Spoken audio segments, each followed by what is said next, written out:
Welcome back to my stand-up channel. Taliban will be allowed to stay on Twitter, as long as they don't glorify violence, while ex-President Trump is still banned. Twitter has refused to join its social media counterparts in banning the Taliban from its platform, saying it'll monitor content to ensure there aren't messages glorifying violence. The move is in stark contrast to the company's big tech rivals. Facebook, WhatsApp and Instagram, both owned by Facebook.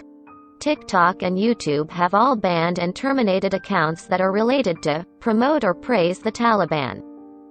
Twitter said in a statement that it will continue to proactively enforce our rules and review content that may violate Twitter rules, specifically policies against glorification of violence, platform manipulation and spam. The social media giant used this justification to permanently ban Donald Trump after the January 6 Capitol riot, causing cries of censorship from Trump supporters.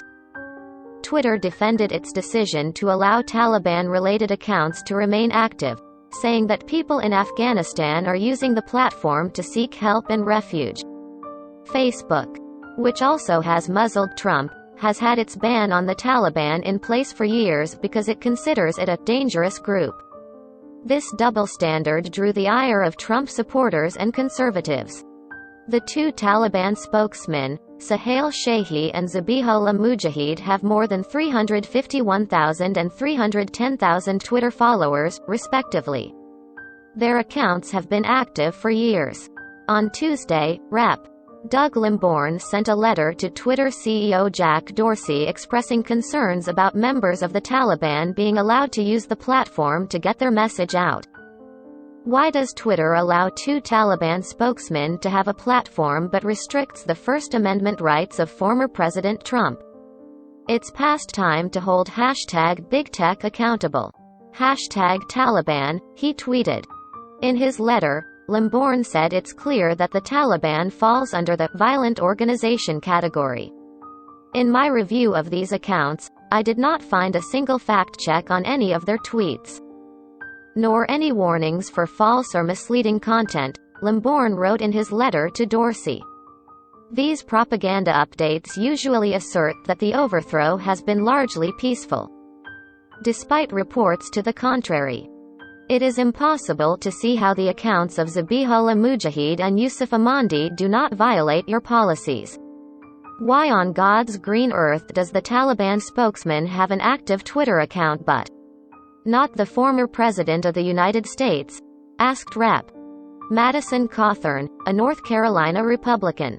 Whose side is the America-based big tech companies on? He added. The Taliban spokesman has a Twitter account without any problem.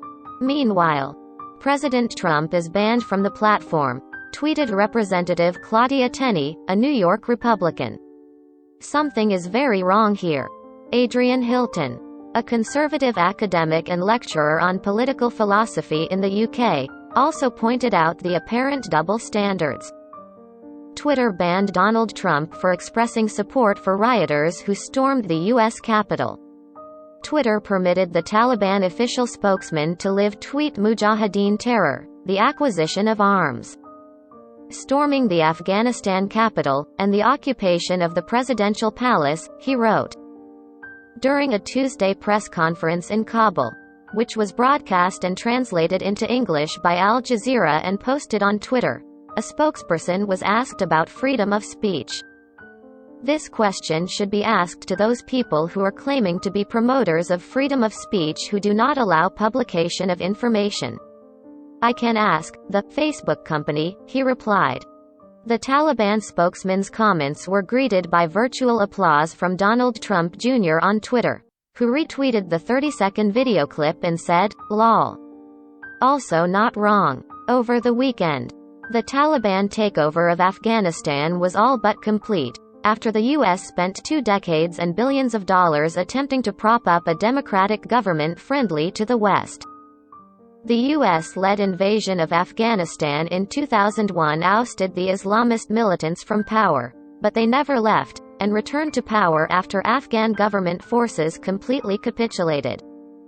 After the Taliban blitzed across the country in recent days, The Western-backed government that has run the country for 20 years collapsed during the Taliban's return to power in Afghanistan. The insurgents reportedly married girls as young as 12 and forced them into sex slavery as spoils of war, and killed Afghan troops who tried to surrender. Source: dailymail.co.uk. Please like, share and subscribe. Thank you for watching.